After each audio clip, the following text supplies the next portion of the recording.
bonsoir à tous, bienvenue au flash de 18h sur la télévision du Burkina. Une nouvelle qui vient de nous parvenir. Un véhicule de l'armée burkinabé en patrouille serait tombé sur une mine à Touronata, localité située à près de 70 km de Djibo. Selon les informations, ce véhicule faisait partie d'un convoi de patrouille qui a observé des mouvements suspects d'individus à moto la veille dans la zone.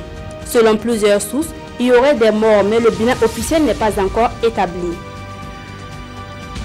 La levée des corps des victimes de l'attaque terroriste du restaurant Café Aziz Istanbul a eu lieu ce matin à la morgue du CMA de Borodoro. Et à cette occasion, le gouvernement était aux côtés des proches et amis des disparus. Il leur a adressé un message de compassion, de solidarité et d'union.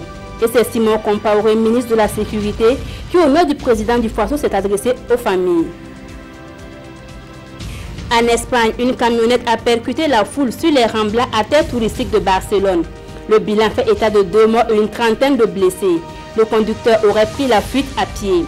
Les services d'urgence recommandent la fermeture des stations de métro et de train dans la zone.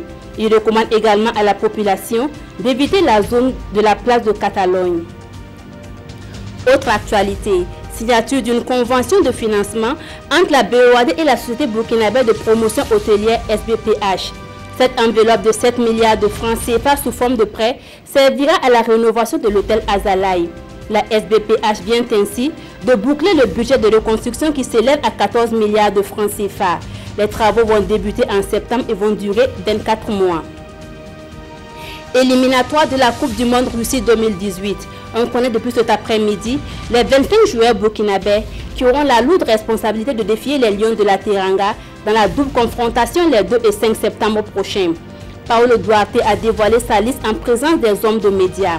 Jonathan Pitroapa est le grand absent et Bakary Koné fait son retour dans l'équipe nationale après plusieurs mois d'absence pour cause de blessures. Voilà pour ce flash, merci de l'avoir suivi. L'information revient à 19h avec Adama Koulibaly.